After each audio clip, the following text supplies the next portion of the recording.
And we are live. JT here. Welcome to The Huddle. The Huddle is where I sit down with successful people from the world of sport and coaching. It's to learn more about their journey to greatness. Why do I have these conversations? Because success always leaves clues. I want to take a moment to thank you, whether you are watching on Facebook or on YouTube, whether you're listening to the audio on the podcast. Thank you so much for being here with me and my special guest today. And here's my friendly reminder to you. The mind is like a parachute. It works best when it's wide open. So my challenge to you is to go all in on this conversation, to remove any distractions and get laser focused on the here and the now. And I guarantee you, you will gain a valuable nugget of wisdom that will not only help you succeed in sport, but more importantly, in the game of life. I've been looking forward to my conversation with my special guest today. We connected a little while ago, and we got connected by our mutual passion to truly be people that want to serve the hearts of others. And from that conversation, we had an opportunity to connect on a Zoom call. And then, through these conversations and through these interactions, you start to realize there are all these mutual connections, these mutual touch points, and all of it's just a great reminder to me that life's all divine timing. My guest in the huddle today is the founder of the Bartley Skills Development. He's also the founder of Chairlinks. My guest in the huddle today is Chadwin Bartley. How are you today, brother? I'm doing good, JT. How are you? Thanks for having me, dude. It's all great, brother. Before we get kicked off here, pun intended, I just want to take a moment to count my blessings. For me, this is a daily practice. Some days I do it better than others, but I do find the days where I'm most consistent with counting my blessings. I do find my days are filled with a little more love, a little more joy, a little bit more peace. I'm a big believer that the biggest blessing you can give anyone is your time and energy. So I just want to thank you again for blessing me with some of your time and energy here today, and in order to share your journey to greatness.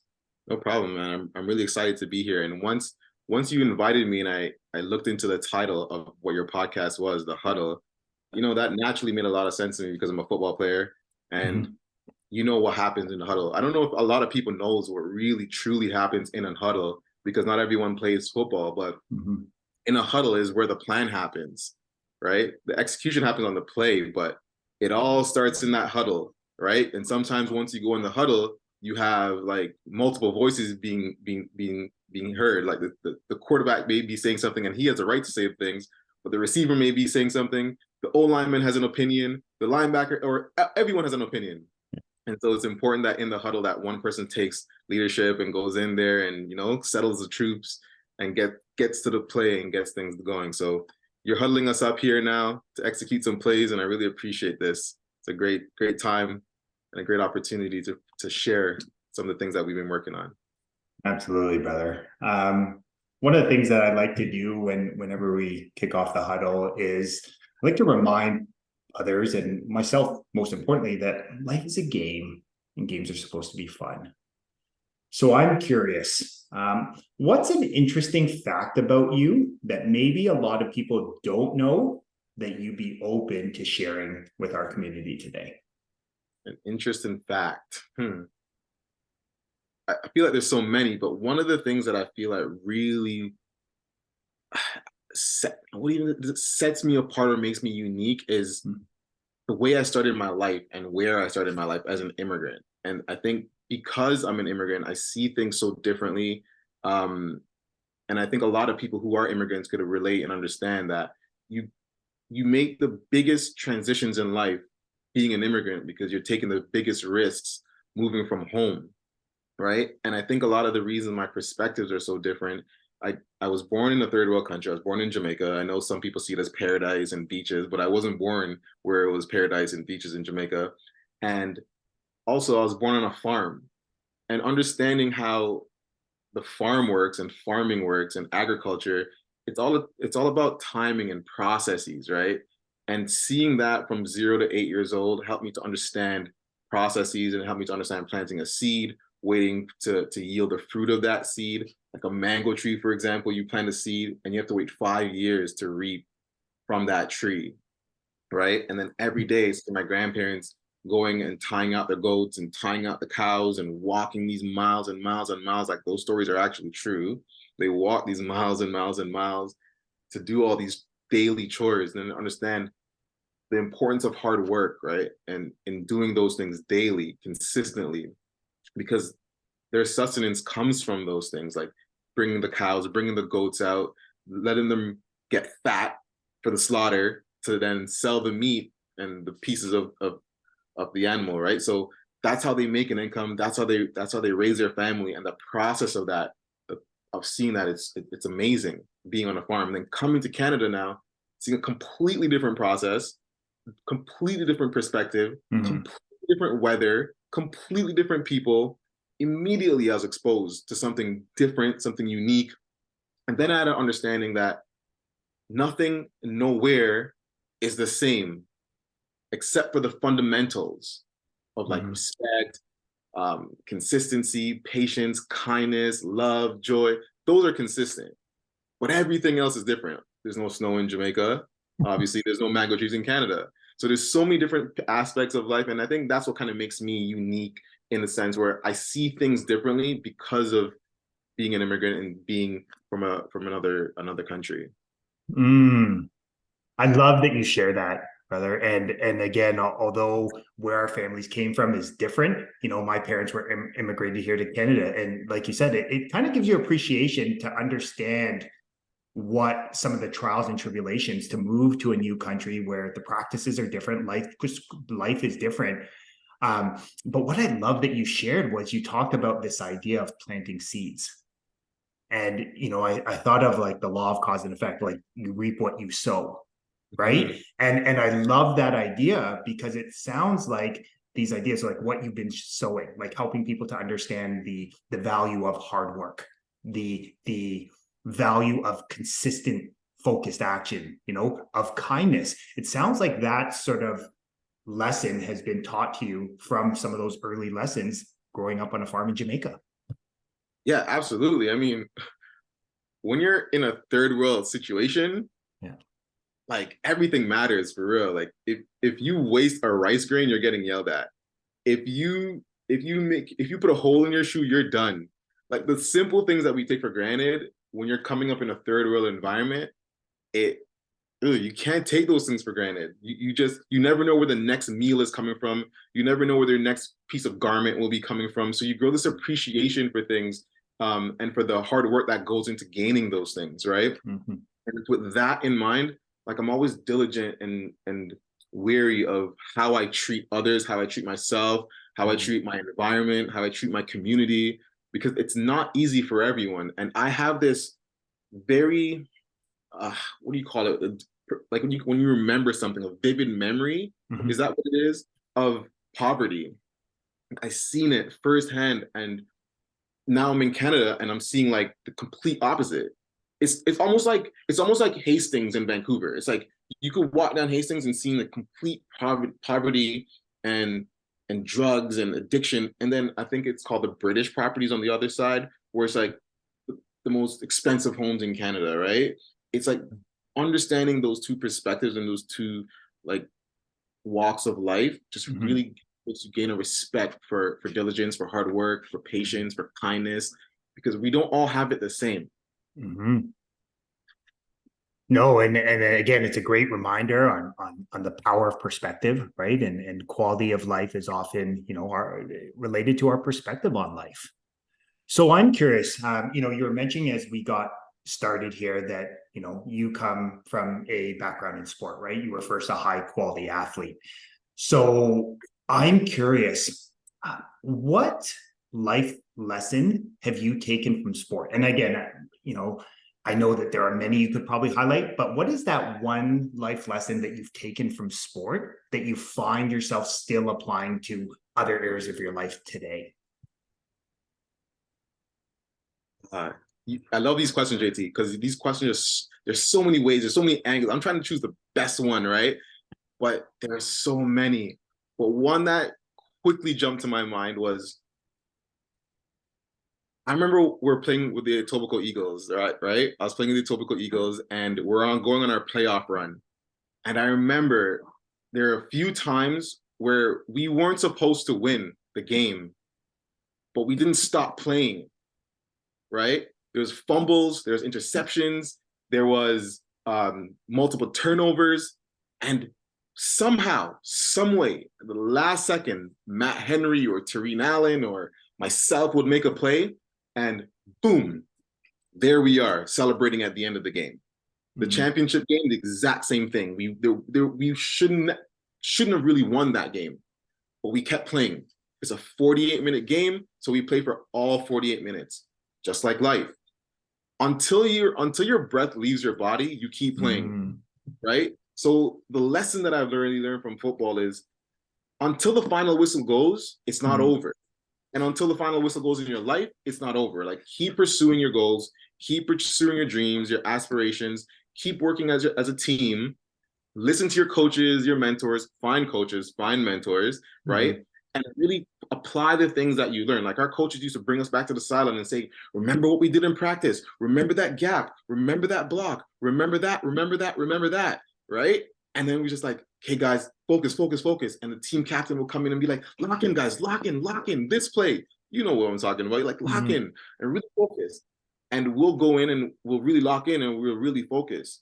No different from business. When you see your bank account low, when you see your network dwindling away, locking on the fundamentals, get more education, join more networking groups, have more discussions, go on your LinkedIn page, create a community.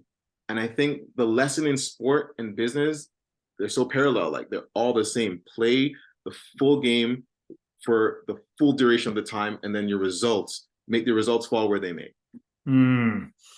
I love, again, and it speaks volumes about who you are as a leader, how you draw these parallels between, these lessons on persistence, right? The power of persistence, how, being able to play for 48 minutes can lead to wins on the scoreboard, right? Or how that power of persistence can lend when maybe you're experiencing results in your business that you don't like, but just that ability to like take that courageous, step forward.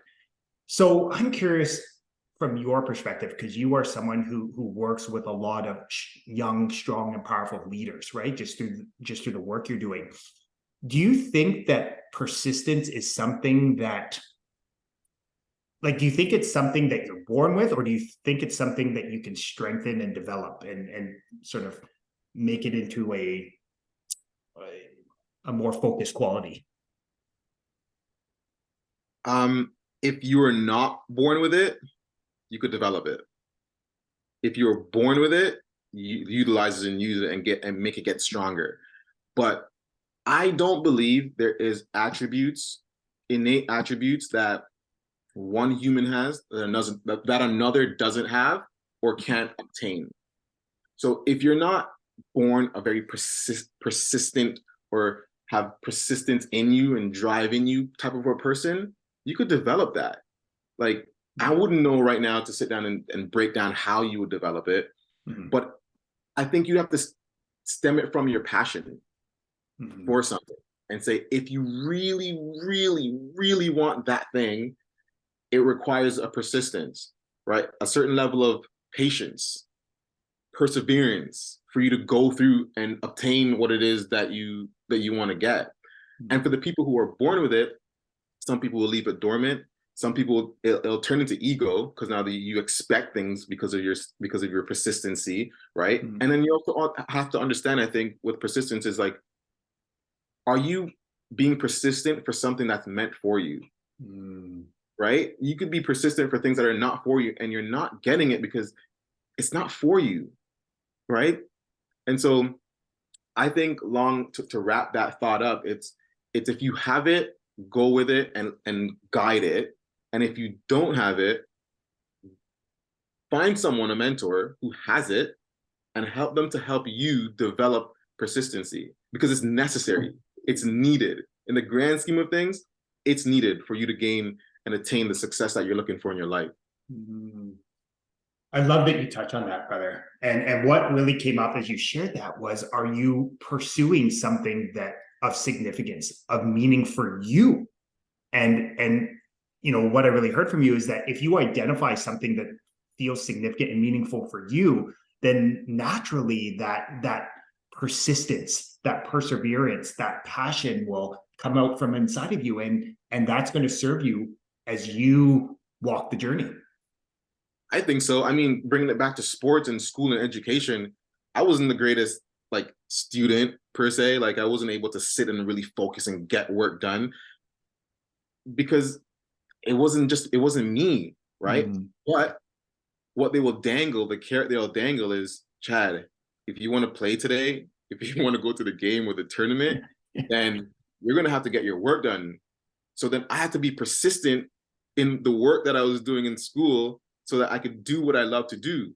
And that's where I drew that from, because in my own life, I showed persistence with the things that I really wanted to do. School wasn't something I really wanted to do. I wanted to get out there and like deal with people. I didn't want to deal with books. And I think like once you could identify that, and I think identifying that takes a lot of internal self-evaluation. But once you identify it, which is a whole nother topic, by the way. Yeah. All right. Once you identify it, I think the sky's the limit, man, because you're gonna need the amount of no's I've heard and still hearing, and most of the success stories that you hear. I just read a quote yesterday that Canva went to Silicon Valley and she heard like over 100 no's in like 2015 or something. Now her company is worth $10 billion, right?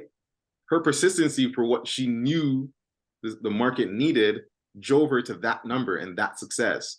So she found something that drove her persistence, and it was the passion behind it. And look at her now. And I think we all could point out in our lives, what was it that I really wanted, and what was going to stop me? Nothing. Well, I love that you share that, brother, and why it resonates with me as you talked about like the no's, right? Because that is one thing that, you know, if I could go back 5 years ago before I started my entrepreneurial journey and say, you're going to hear no a lot more than you're going to hear yes. And I wouldn't have even that would have been completely foreign to me, but it's realized that, you know, the no's, you know, on the other side of that no, when we talked about perspective there is a yes, right? It's the law of polarity. So on every no, then by law, there is a yes out there. It's just you might not have found it yet. So I'm curious from you, you said yes, and you found kind of what you're passionate about. So I'm curious, what was the inspiration on your journey to start, you know, the Bartley Skills Development and Chairlinks? Like, what was the inspiration of why you're on the path you're on today? In real short, the answer is I'm a problem solver, right? But how I became that is because school wasn't my thing, entrepreneurship was. And if you know anything about great entrepreneurs, they're just solving problems. That's what makes them entrepreneurial, right? They're looking at a situation, identifying the problem, and solving it.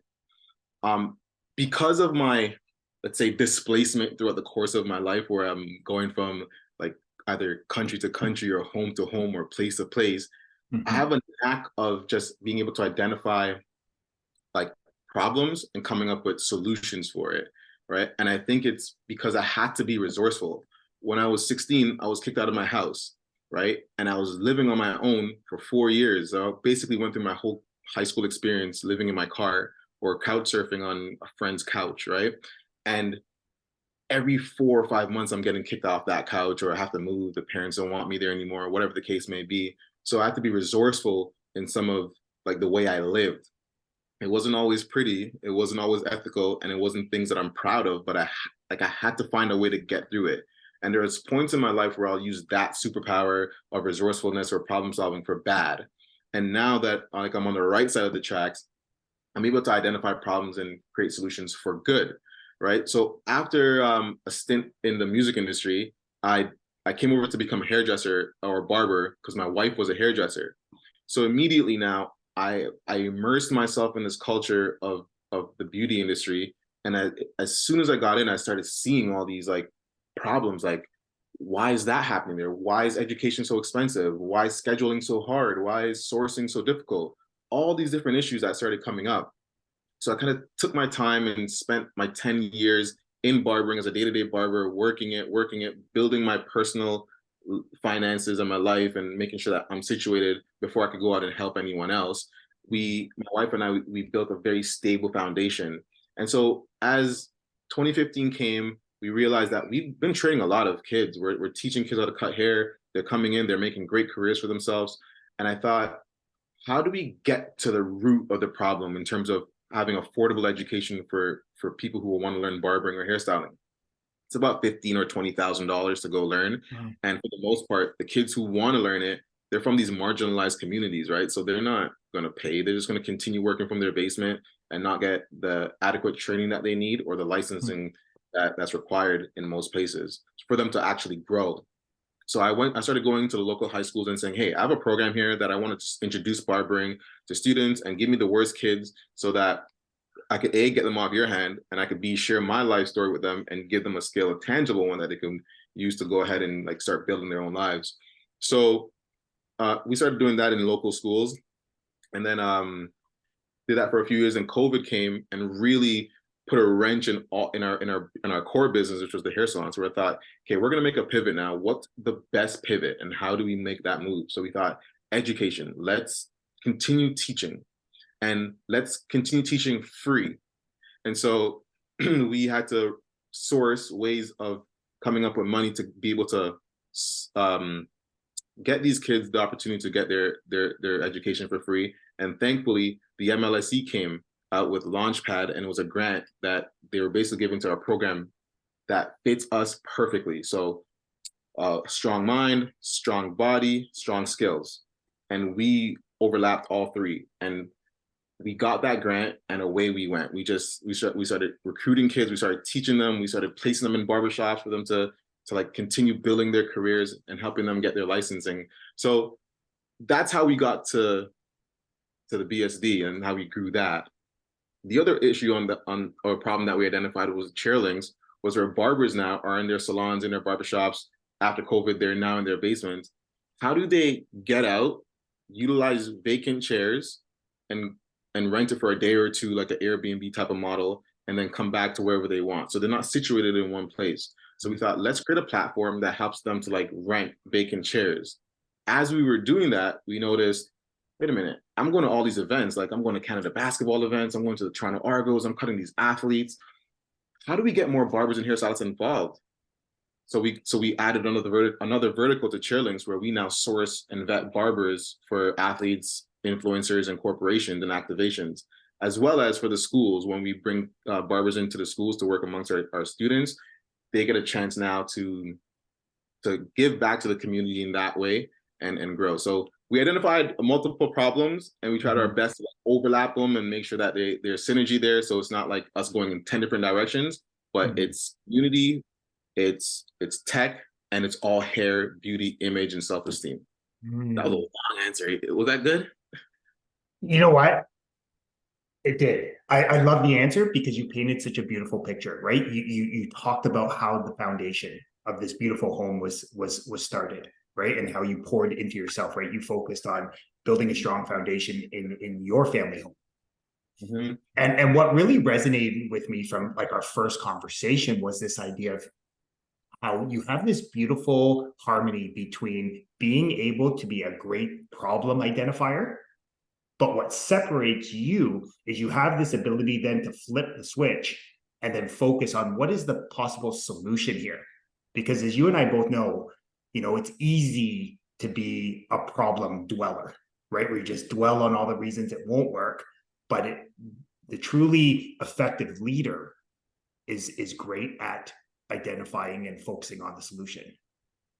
And what really spoke to me about what you talked about was, again, my time in education. You're serving a segment of the school population that is often underserved because they don't follow the one this pathway of, okay, yeah, it's this, and then you got to go to university, and then you're going to become a doctor, a lawyer, and all this stuff. That's great, but that's not everyone's journey. I'm curious here, and I want to learn more in this book. What was it about barbering that really spoke to you? And I love how you touched on it's the self-image, it's the confidence, it's the self-esteem. What have you found as you have helped to prepare people using that skill set? So listen, first off, barbering was never my first choice. Like I was I was on the entertainment, I was on the business market, I was on the fun, glamorous side of things. Like I was working with like Nelly Furtado and Chris Smith management in the music scene. And then I started working with then I wanted to work with sports. And then my mom came to me one day and said, like, why don't you help your wife in business? At this point, I had no job. Like I was just, we left the music industry and like at this point I had no job. And I'm like, okay, I'll help her in business, but I'm not going to be cutting hair. So I started helping her in business and her business started to grow, more bookings. And then what happened was like she had no more capacity for any more clients.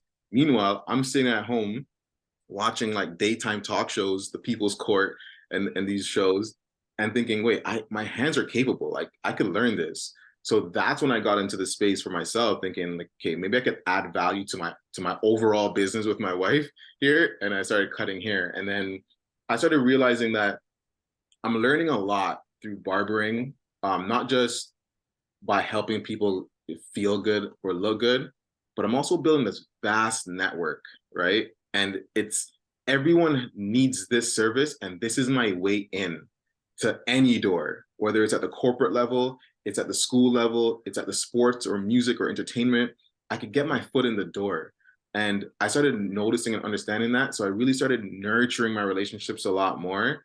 And then I started developing this uncanny ability just to like communicate extremely well with my clients. And if I was born a natural communicator, this was my training ground.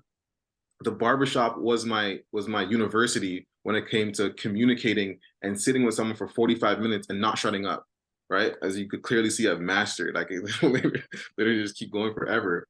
But I've mastered like getting to know someone for real.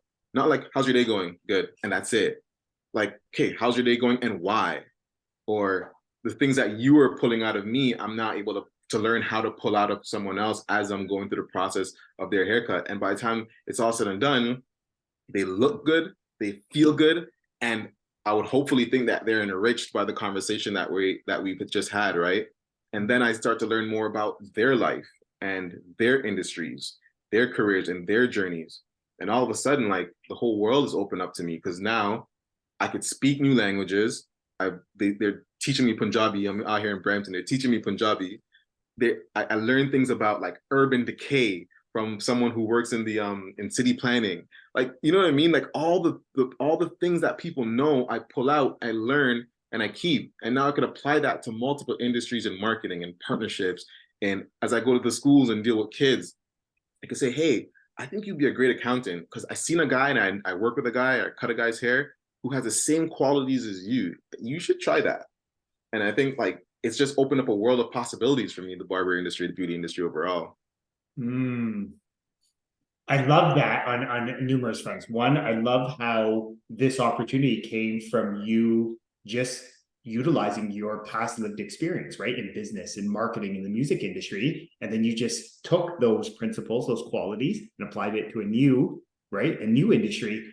And it really sounded like the idea of barbering, because it's something that everyone needs and everyone wants to get their hair cut, that it really gave you an opportunity to help people feel seen, to help people feel heard, to feel appreciated, which is the greatest human need. And then through that, you were then able to build like true bridges of trust, your meaningful connection. And then you actually were able to create this deeper sense of belonging, right? Where you could, you sort of reminded people that we're all sort of interconnected in this crazy adventure we call life. Yeah, for sure. I mean, I've never considered myself the best barber to this day. Like, I think I'm an average barber, Yeah. but where I win and where I keep my clientele are the dialogues, the conversation, the perspectives. And then my life seemingly is adventurous to these guys. So every week they want to come back and hear about what shenanigans I'm up to now, right? But it's never about the cut for me ever. It's never been because you could go to there's tons of guys so much better than me that I could send you to, and they'll give you a world class haircut. I can't say if they're gonna have a world class conversation with you, right? And I think that's where I really like That's where I hide my gold. Yeah. Is in like the dialogue. Well, I love it. Again, a great reminder on the power of being able to build connection with another human being, right? Yeah. So I'm curious, you were sharing, you've had lots of amazing experiences, lots of amazing adventures, right? In the world of sport, right? In schools.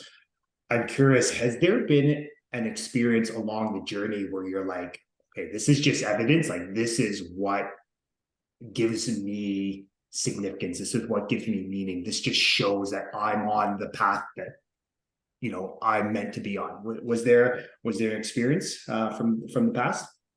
I mean, almost all the time. Like when you want to give up something, but you can't, that's a clue.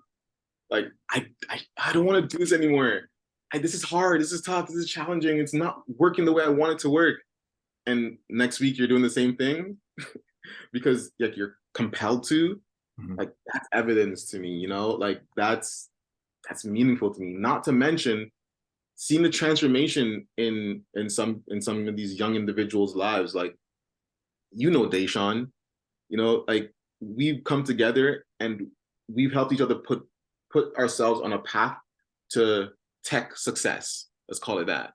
And we just connected randomly, but like just knowing that someone's life could be impacted by the decisions and the results of your diligence, like, okay, let's keep going. And then we have a young man named Justin who was going through school, did a multiple different things in school, couldn't find his sweet spot, said, hey man, come learn barbering. Now he's thriving. He's making tons of money. He's traveling. He's going to events. He's at Canada basketball with us. He's at Laurier cutting hair for the football team. He's doing these amazing things. So when these evidences start to come full circle for you, you realize, okay, you can't not do this, Chad. Like, what else are you gonna do? Like, you can't get into agriculture. You know nothing about it. You can't get into like science and medicine. Again, you know nothing about it. But what you do know is beauty, is hair, is um charitable, give back to your community, is like impacting the people around you. Keep doing that. And that's evidence in and of itself that like keep going, dude. Like you're on the right path. Mhm. And I love the words you use, right? And that's the one thing that, through our conversation, I've really like, you can tell you're very intentional with your words. And I love how you use the word like evidence, right? Like this is just evidence that I'm on the right path. And Yeah. so I really want to acknowledge you for that. And because again, as you know, words can be powerful. And what really spoke to me again, the more I learn about your journey, is that again, you've created a ton of success in the entrepreneurial world, but you also have this other side of you where there is this nonprofit side, there's this give back, there's this one to actually strengthening the roots of the community. So I'm curious, what was it that spoke to you about making sure that what you were giving your life to had strong elements that was going to enrich the community of those around you? Yeah, this answer is pretty easy for me because I was. This isn't innate. This is literally innate. Everybody has something innate that's undeniable about them. Whether you have discovered it or not, it's in there. And I remember like being a very young, maybe 11, 12-year old, and I'm like, what is this that I feel? I don't know what it is, didn't know what it was. And then someone said a word and it completely changed everything about what I understood about myself. They used the word philanthropy. Sorry, they use the word philanthropy, and I'm like philanthropy, and they use it in a context where I kind of understood it, but I went and did my own research, and then I broke it down and realized that philanthropy is giving back to your community, like successful people giving back to your community or working with people and making change. I'm like, that's what I that's what I've been feeling. I've been feeling philanthropic this whole time, and I wasn't able to put a word to it or definition to it until that I heard that or I read it, wherever I was when I found out. But from that moment on, I knew that, okay, the fulfillment that's going to come in your life is going to come through philanthropy. It's going to come through helping others to see themselves better, to grow. And I think a lot of that came because of my upbringing. I spent 8 years on the farm in Jamaica with like very little, and understanding that I see people with very little. And for perspectives, from time to time, my dad and I would go to Jamaica and we'll go to the market and you'll see someone selling peas, just peas, nothing else. Like their livelihood comes from selling peas, right? Or whatever it is that they have cultivated from their agriculture. It could be pimentos. And you're like, you need to survive off selling that alone? No way, dude. And you come to Canada and you could basically walk into a factory and work, or you go to Tim Hortons, and it's our pride that holds us back from certain jobs. But if you go to another person's situation and realize that, wow, I have it so great here because of the opportunities that are presented to me, and I'm not taking advantage of it, shame on me. And so with that kind of mindset and that kind of perspective from how I was raised, it's like nothing else makes sense. Nothing else makes sense, JT. Mm-hmm. And it's interesting that you share that, right? Again, how your lived experience growing up, you developed this appreciation for just wanting to help others, right? You wanted to help elevate others. And it's interesting that, you hear a lot of people in business around entrepreneurship talk about abundance mindset, right? Or prosperity or riches. But I find a simple practice is just, are you truly willing to give another human being, your time, your energy, and I include money into there in order to elevate their life? Like, to me, if you're willing to do that, that's true abundance, right? That's true prosperity. That's true prosperity. That's true riches. And it took me a long time to understand that, but I've realized, like you said, there is a sense of meaning and significance that comes from that, where you're just willing to pour into others. Listen, I've been super blessed, super fortunate to have some great mentors in my life. And like my dad broke this definition down for me so well. And I understand it. I understand life so much clearly, and money specifically, so much clearly from this definition. Once you understand what rich is, right? Once you understand rich, you have to change your perspective now, to change your mindset. Once you understand what rich is, everything else changes. His definition of rich is a keen sense of responsibility and a high regard for human life. A keen sense of responsibility and a high regard for human life. Drop the mic. Once that resonates to you in your soul, in your spirit, in your heart, you can just wait for the money to follow. Because that comes with a keen sense of responsibility. That means you take care of everything you have, right? And a high regard for human life. Every life matters. That's rich. You operate in that richness, then the tangible money will come with that. Once I got that, I stopped caring. Like, I still care because I'm human, but I remind myself of that and think, nah, I got to care for you. I got to be responsible, right? In order for me to like continue to grow fiscal finances. And that's why I'm so fortunate, because I have leaders and mentors and my parents in my life that could help me to understand these fundamental truths, right? So all else fails, I die knowing that I know some fundamental truths, and I was very responsible, and I had a high regard for humanity. I appreciate you sharing. As you said that, I'm like, that kind of hit me like deep in my like emotional heart. I was like, I love that. Like that, like as you're saying that, I'm like, what if you just reminded yourself of that simple truth that your dad shared with you? Like, I'm just thinking, how rich would you feel? So thank you for sharing that, brother. And it's interesting because I just wonder how many people are blessed with that lesson. How many people have not discovered that lesson yet? And the best part is, it's all inside. Like it has nothing to do with what's going outside. It doesn't have to do with a number on a scoreboard, a number on a scale, a number of zeros in your bank account. It all starts when you look within. Dude, like we've been fooled. So as a society, we've been fooled to focus on the wrong things. And unfortunately, the answer to that question is not enough have been exposed to that truth. Because if enough or more were exposed to that truth, society overall will be better, because then I would be responsible for you, you would be responsible for me. And it's like a cycle, right?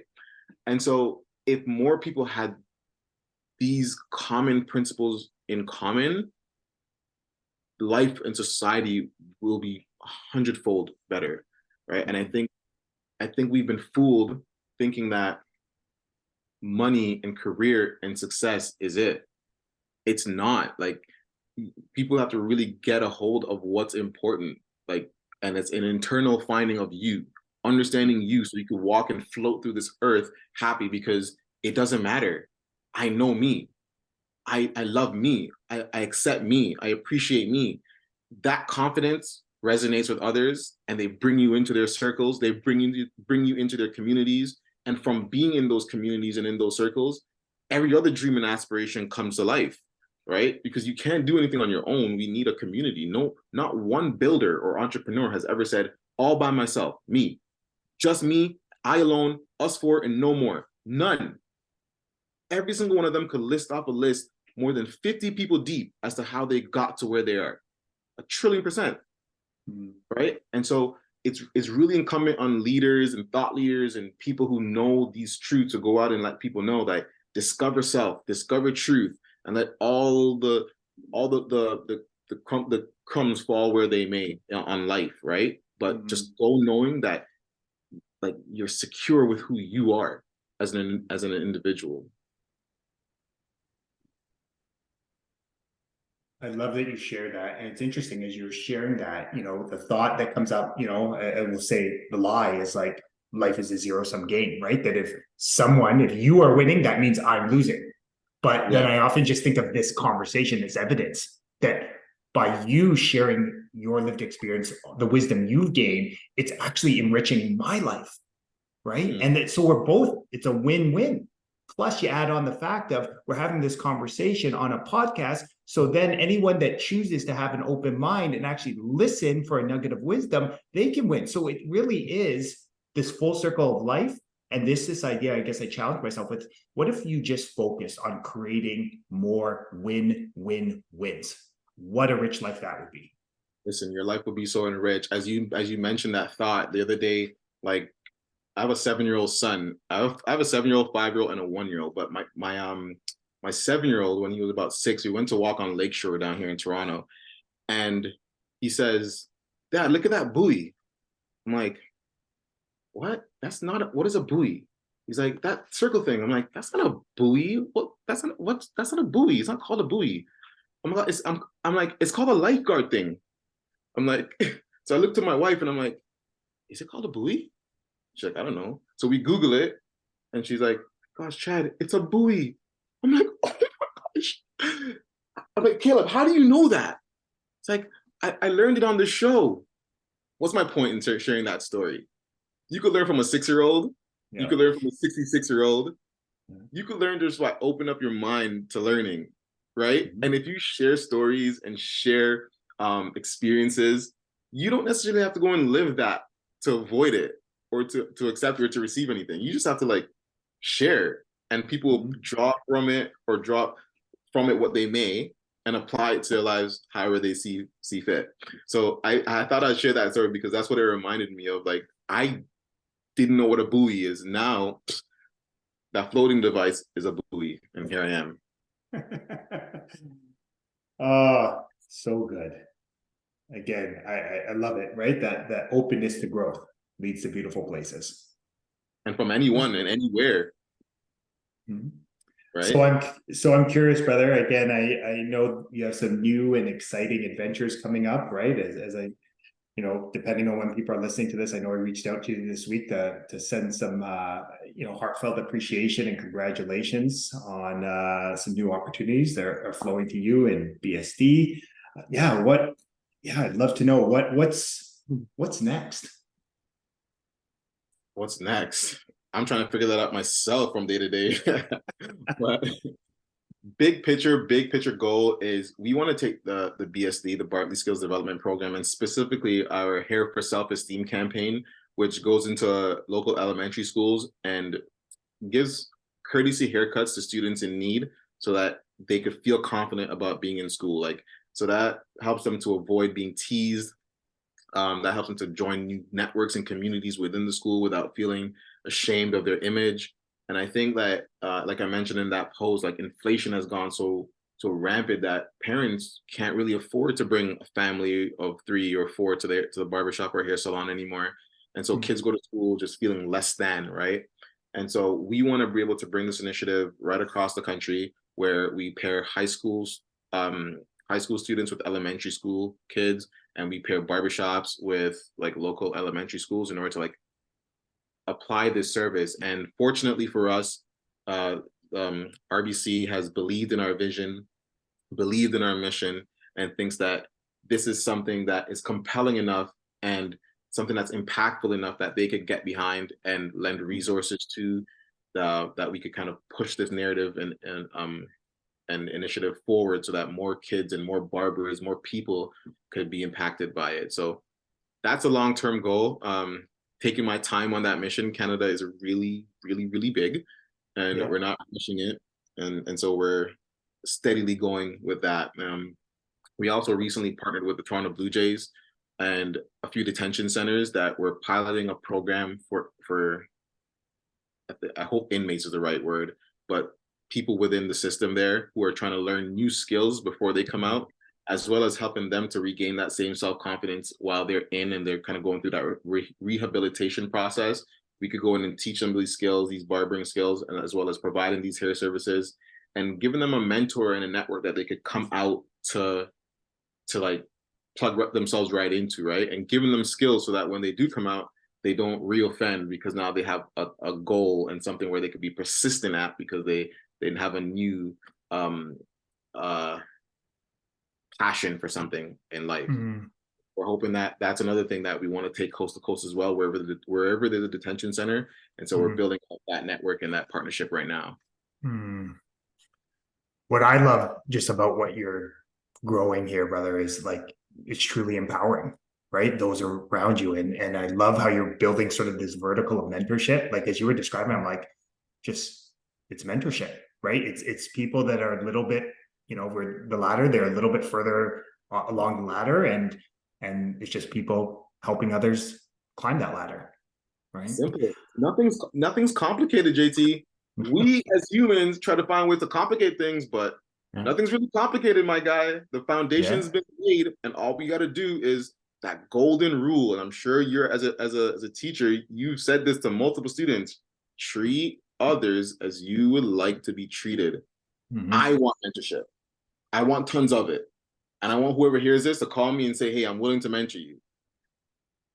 But because I want mentorship, I'm also willing to give it. Mm-hmm. And so that's the treat others as you would want to be treated philosophy. And it's just the test of time. And here we Mm-hmm. are back again.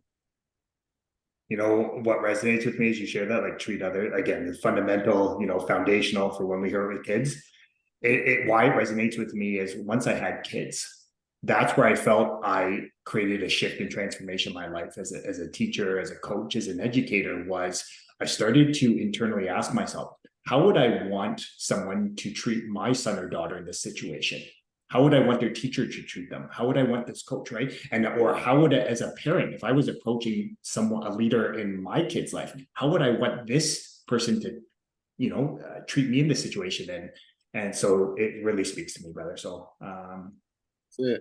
I'm curious if anyone would like to learn more about the BSD, or just learn more, or maybe they want to lend a helping hand, or just find ways to help and support the cause. What's the best way people can connect? Yeah, we could connect via social media, the Bartley Skills Development Program, or Bartley Skills on Instagram, website, www.bartleyskills.com, LinkedIn, Chadwin Bartley, uh, my phone number, 647-502-1082.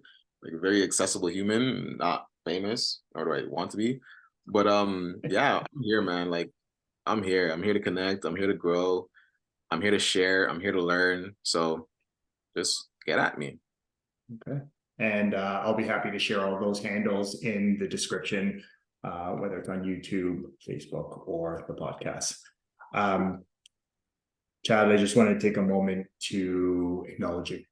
I want to acknowledge you for the great man you are, the great husband, the great dad, the great mentor, coach, but more importantly, the amazing human being you are. The one thing I've really come to appreciate about you is just your ability to, you're great at identifying the problem, but then you are so focused on what can I do to create a better solution. So I just want to thank you for providing me that reminder and that source of inspiration on really what it means to be an effective leader in the game of life. So thank you for that, brother. Awesome. Thank you, JT. And the work that you're doing, man, is not going unnoticed. There's a young kid who I'm coaching over at David Suzuki. His name's slipping my mind, but I seen you in a picture with him. And I'm thinking, this is good. Like, these young men are around great men. So eventually all that's going to rub off and these guys are going to become great pieces and parts of this overall society. And I'm glad that it's you that he connected to. And I'm glad that you're building this platform where we could all kind of learn and share and grow together. And I'm hoping that like your platform goes like #1 on Spotify, #1 on iTunes, #1 downloads, and just reaching for the stars on the huddle. Because like we said on the outset, this is where the plan happens in the huddle. This is where we get the guys together and calm everyone down and send everybody out for the next play right here in the huddle. So I hope that it continues and we continue to huddle up. Thank you, brother. I received that, and I deeply appreciate those words. And it reminds me of, that idea. It takes a village, right? And then, so thank you for that. So folks, as I like to remind you every week in the huddle, knowledge is potential power. It's the consistent and focused application of great knowledge that actually creates greater results.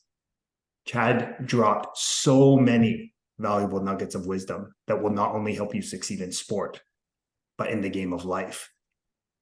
And as I like to remind you every week in the huddle, you are deserving of greatness. You are worthy of greatness. You are greatness. And my challenge to you is to take one of these valuable nuggets of wisdom that Chad shared today and go apply it to your life today. And my only ask of these conversations is if it resonated with you, if it touched your heart, then please share it with a friend, a loved one, a teammate, or just someone you think that would benefit from listening to these positive, inspiring, empowering ideas. The more people we have listening, understanding, and applying these simple principles to their life, the more blessed this world will be. As always, love having these conversations with you in the huddle. Have a blessed rest of your day.